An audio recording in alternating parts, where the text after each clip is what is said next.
Page 267. She's right. Top of the Malan writes, Natal miktat yado. If you wash some of your hand, you pour water only on some of your hand. V'chazar, and again, v'osif v'natal hanisham yado. And then you wash the second time the rest of your hand. So you wash once, let's say till here. Then you wash the rest till here.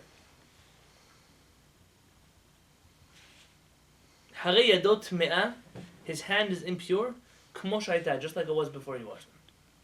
There's no half measures. Very good. De'en netilah lechatzayin. There is no half washing. But you're allowed to do that just to here. Okay, there's a difference. Remember, we said some opinions say you wash till your knuckles, some say till your wrist. I'm not getting involved in that now.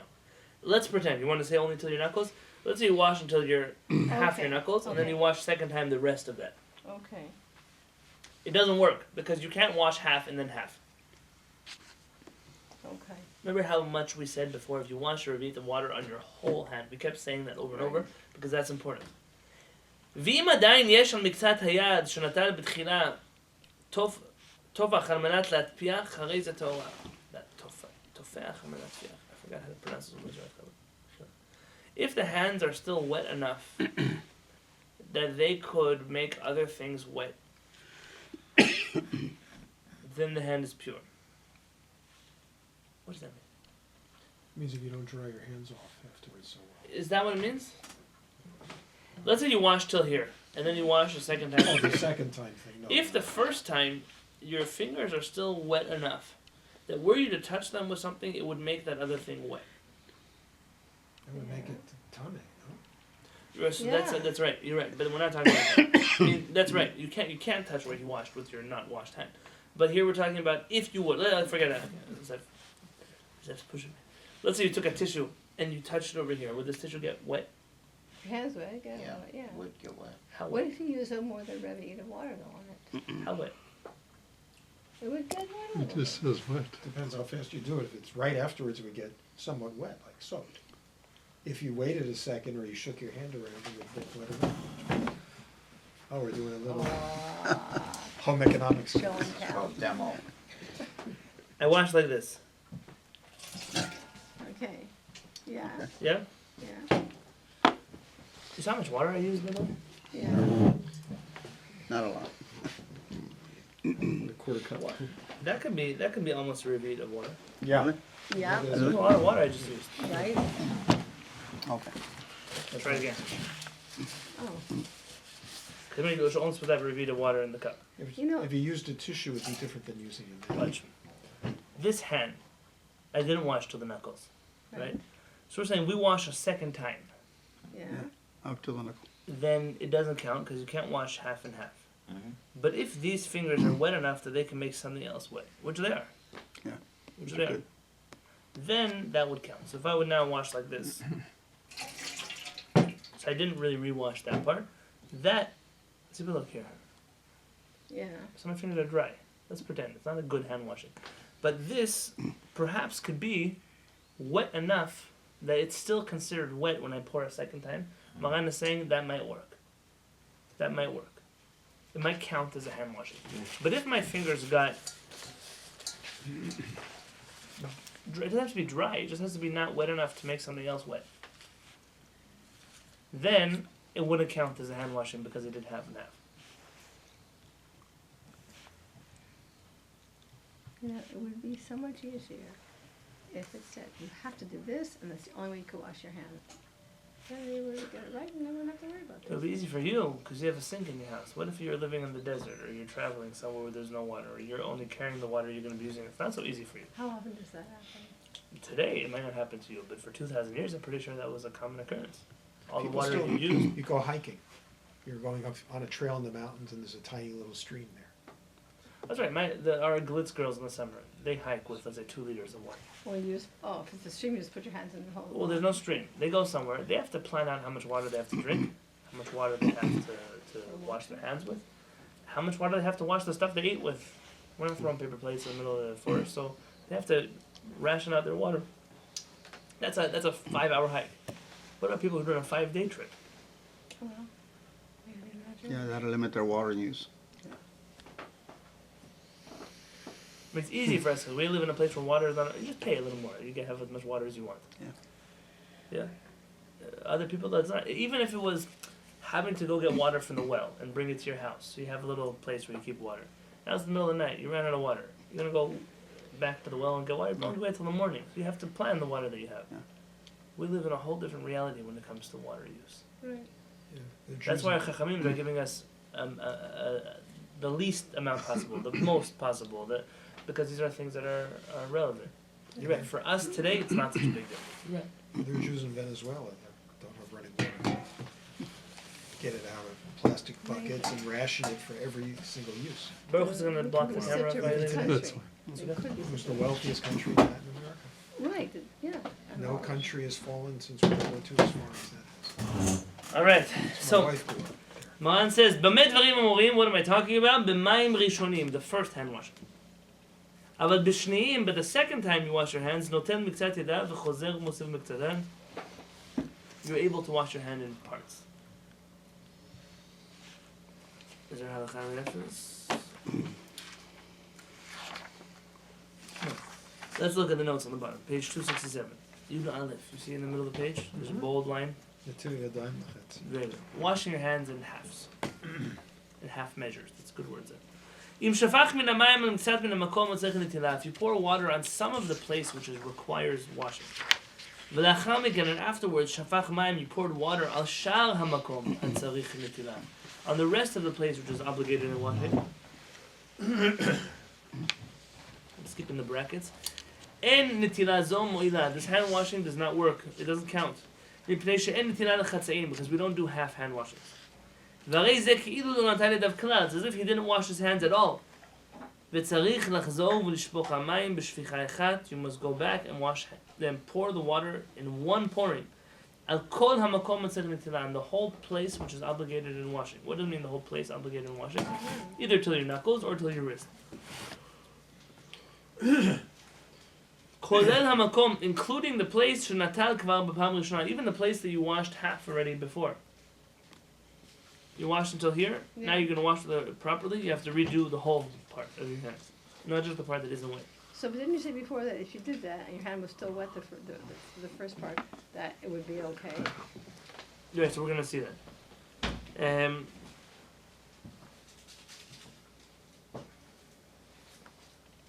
Nonetheless, you don't have to dry your hands before you wash the next time. You don't have to get rid of that water, you just have to wash that whole place. This is only when, it only applies when it's the first hand washing.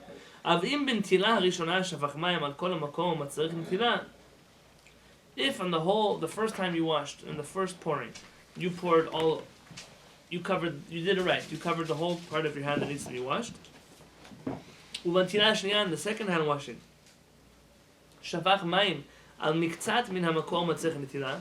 you pour water on part of the place where it needs to be washed. Then you did the rest. You don't have to go back and wash your hands because you already washed one time completely. So in the first hand washing, it has to be done right. The second, third, whatever you do afterwards can be little amounts. But the first pouring has to be correct. It can also be the last pouring, but one of those pourings has to be correct. Why would you need to do the other two of the first ones correct? Because you're doing one of these three. Yeah. Can I ask another question? Yeah. Why for bread can you do 3, or you can do 2, or you can do just 1 if you use enough water? Why is it not for any other hand washing that you can do the same You thing? can do that by any hand washing except for the one you wake up in the morning. Oh, really? Yeah. You could do just 1 and 1 if it's a lot enough water, except for the morning? Yeah, in the morning we do because of Kabbalah alternatingly. Yeah. But the rest of the times you wash your hands after the bathroom or anything. I mean, listen, again, you could be a Kabbalist your whole day if you want. Once and once. Really? Yeah. Oh. Yeah, I really don't want to get into the details of what if you wash part of your finger and the rest of your finger. Okay, good. Let's look on page 270. It's a practical halakha.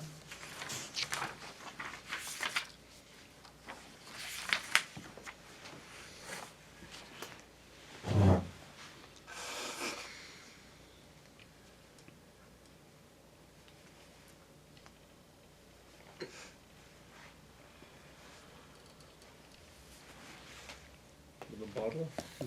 Yes, very good. Netilat yadayim min bakbuk shepiv tzar. Washing your hands from a bottle that has a narrow spout, a narrow mouth, Oh. like a water bottle Or a wine bottle. or a wine bottle. What's the problem with that? It goes Not blump, enough water blump, comes out. blump. Okay, interesting. That could be it, but that's not the problem we're worried about here. Was it? Not enough water comes out. None of water comes out into. You have to kind of, Like Well, I don't know. It could be a huge water bottle. Not enough water comes out. at once. Oh, very good. To cover the proper part of your hand at once. You have to Yeah. kind of like pour it around. Right. Yeah. Yep. Right. Mutar litol yadayim b'bakbuk shepiv tzar. It's permissible to wash your hands from a bottle with a narrow mouth. Did they say that? A mouth of a bottle in English? Is that a word? I don't know. Yeah. Yeah, can, but I mean, What do yeah, they call the opening of the bottle? The mouth. Mouth of a Yeah. yeah, I don't Yeah. know. Mouth, I the guess, special yeah. word for it, but Spout, that's what it's called. Mouth. mouth is good. אף על פי שאין המים יוצאים ממנו בבת אחת, and even though the water does not come all out at once, כל שהמים יוצאים בקילוח אחד רצוף. So long as the water is coming in one long kiluach. How do you say shower in Hebrew? I don't know. Sure. Miklachat. Miklachat, yeah. Yeah? Miklachat? Yeah. That's a Miklachat. And what does that come from? The root is kelach. Kuf lamed chet. Pouring. It's you know halakha you makes have a sense. question. The When you heat- the pour heat something. kalea. Lehit kaleach, very good. Miklachat is when you pour, so long as lo nifsak hakiluach, the pouring, you know when you pour and then you stop, so the water that's here suspended in midair is now separated from the rest of the water here. But so long as the kiluach, the shower is still, I mean the pouring is still happening, it doesn't make a difference that it's not all on your hands at the same time. But you're pouring and it will get, then that means that you've poured a revit of water on your hands sufficiently. So you can do it from You can, so long as you didn't stop the kiluach. It's the idea of it not being wide enough is not such an issue. Right, it's nuts. That's what he's saying.